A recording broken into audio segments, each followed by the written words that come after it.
What's going on, backyarders? It's really awesome to have you joining me here in the backyard today. Today we're talking about something that's a little bit different, going to stretch the limits just a little bit. My experience with lamb, it's not always been the best.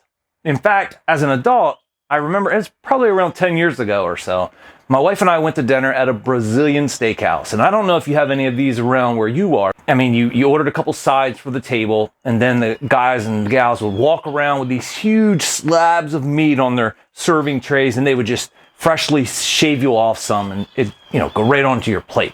So really awesome concept. Maybe you have something like that where you live. If you do, tell us about it in the comments below. Prior to that point, I hadn't had lamb that I could remember. And they had lamb. They were walking around with a big old slab of lamb, and I was like, that's definitely something I want to try. So when he got over to my table, I asked him to shave me off some, and immediately what I noticed is there was a gamey smell. Some things that have a little gaminess, as long as it's not over the top, it doesn't bother me. In fact, I kind of like that once in a while. But the closer that lamb got to my plate, and then on my plate, and then the closer it got to my mouth as I started to take my first bite, whoo! My gosh, that was gamey. When I bit into that piece of lamb, it was bad. Let's just say that. It was bad. It was incredibly gamey, and it just tasted bad. It had a herbal flavor to it, which isn't always, a negative thing. Sometimes I like a little bit of an herbal flavor on my meat, but in this case, I just didn't like it at all. My wife and I were with some friends on a ski trip recently, and a buddy of mine ordered lamb chops.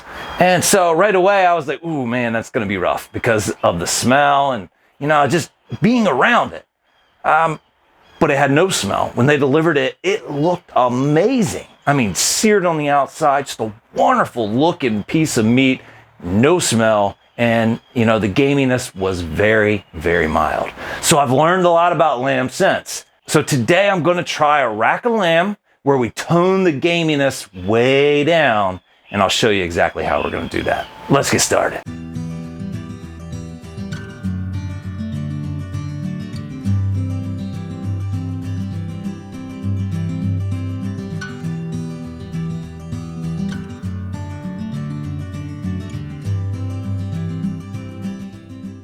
All right, guys, beautiful, beautiful rack of lamb here from Grillz. And it's about 28 ounces, it says. It's already been cleaned up and trimmed for the most part. Really, all we got to do is season this guy and cook it. So let's get the seasoning first. We're going to go in 1 cup of breadcrumbs, and I just used regular plain breadcrumbs. I don't want any flavors. Gone with 1 teaspoon of rosemary, and now we're going with 2 tablespoons of my AP, and this is salt, pepper, garlic. It's about 60% pepper, 35% salt, and 5% garlic. And some fresh grown basil right from the garden, stems and all. Oh my gosh, this stuff smells good.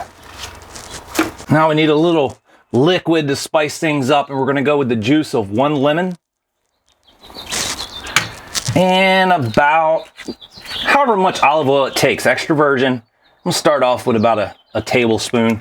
Lock it into place, put our top on.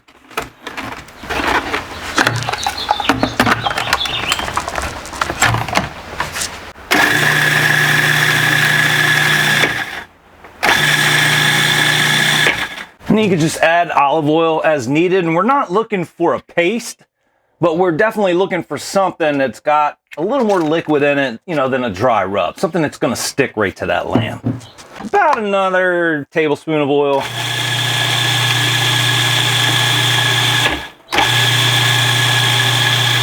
And I think that's good.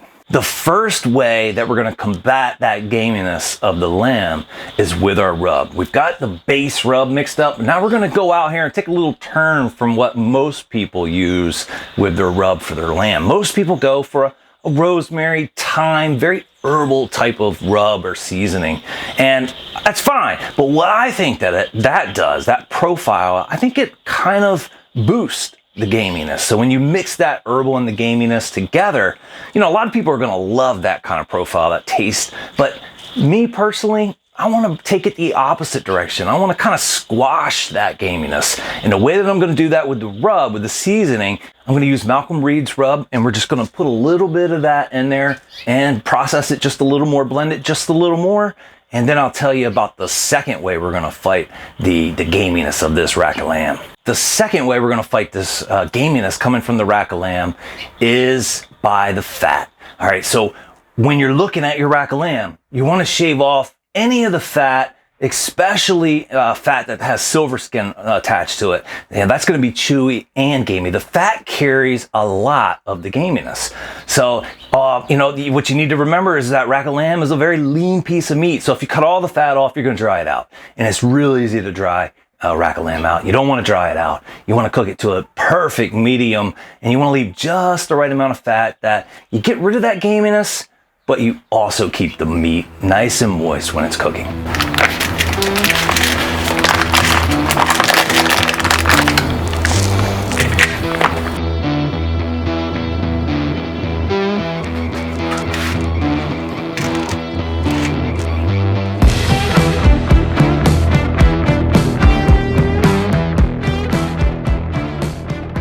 Okay, so most of the lamb chops that you get in the grocery store anymore are already Frenched. Now, there's a lot of good meat that can be on these bones, so if it isn't already Frenched, you may want to consider not Frenching it. But this one came from Lobel's, already Frenched, beautifully trimmed. I don't need to do anything. There's a membrane on the back here. Like on pork ribs, we tear that membrane off. On lamb chops, it doesn't matter because we're not eating this side. We're just going to be eating the front side. So one other thing you may want to do with the bones, if they're Frenched, is cover them with foil so that they maintain that appearance. However, I don't care about that, so I'm just going to cook it like it is. Now, one other tip that I've heard but haven't verified for reducing the gaminess of rack of lamb is making sure that the lamb you got is not imported. You want a domestic lamb. Domestic lambs supposedly have less gaminess to them, so I can't verify that. Kind of dump some out here, and we're just going to kind of pat that down there. We're going to create a nice bark. I will say the smell right out of the bag, that's definitely a lot stronger than, say, a steak. You know, you could use mustard or olive oil or something as a binder. I just prefer not to use binders whenever I don't have to. And it's just, you know, a thing of mine. I don't think that it's necessary most of the time. Now remember, you want to get plenty of rub on this guy. We're trying to drown out the gaminess.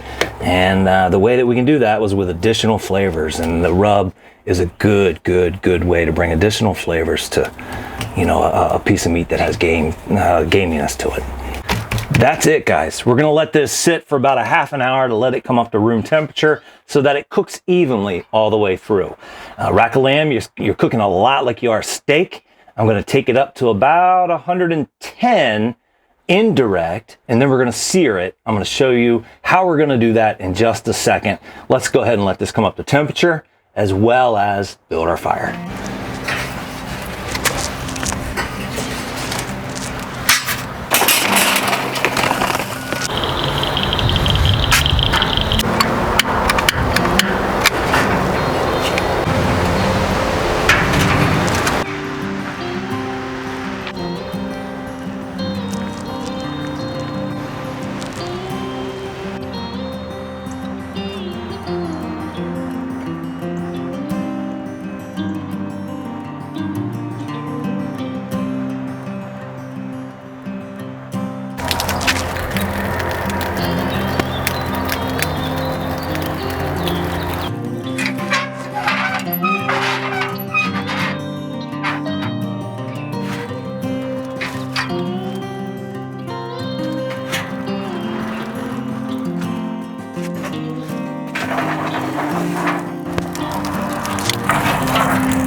Guys, I want to take a small little break here, just micro break, and say if you haven't become a member of Delmarva Backyard, please go onto your computer. I don't think you can do it on your devices yet, but if you go onto your computer, go down to where it says subscribe, and right beside that, there should be a memberships button. Go ahead and consider being a member of Delmarva Backyard. My goal is to bring you straightforward, honest content without being handcuffed to a brand. It's very low monthly fee, and you can help make sure that we're inspiring others and cooking some great food in the backyard. Okay, so once the smoke has, thinned out and cleaned up, it's time to go ahead and put the rack of lamb on the grill. And you can use any grill for this. If you have just a Weber kettle, no problem. What we're looking for is two different methods of cooking, both indirect and direct. And this Lone Star Santa Maria style allows me to do basically the same thing. We'll keep the meat up high like right now for indirect style cooking. And then we'll drop the meat down to the fire to get that direct style cooking at the end for a reverse sear. We're going to go ahead and monitor the cook with the chef alarm. I'm expecting about 15 minutes for each side indirect, and then about 10 minutes, maybe a little less, more like 6 or 7 minutes direct for each side.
In total, about 40 minutes of indirect cooking and about 20 minutes of direct style cooking. And the lamb is up to a perfect 135. Took it off the grill right at 135 and been letting it sit for about 15 minutes. Got it all sliced up. It looks amazing. The smell is definitely taken down several levels from what I remember that smell being at the Brazilian steakhouse. So the smell is much better. Now let's find out how it tastes. Beautiful piece of meat. I mean, cooked to perfection. But does it taste like perfection? Let's find out.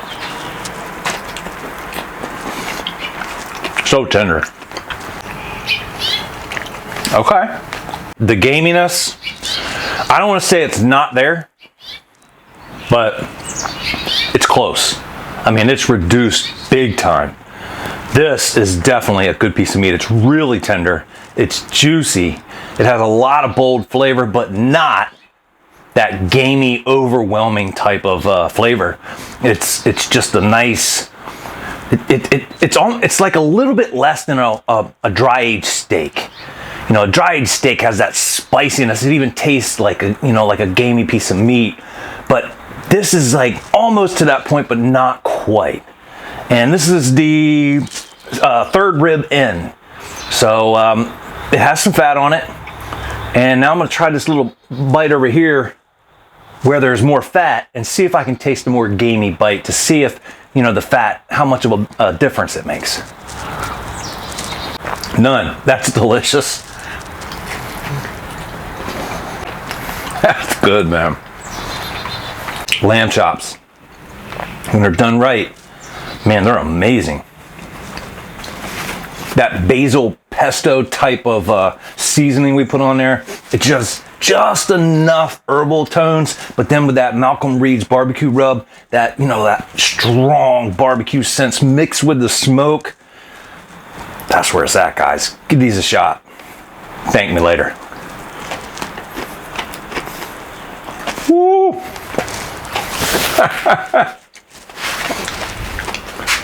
Thanks for watching, guys. I'll see you on the next video.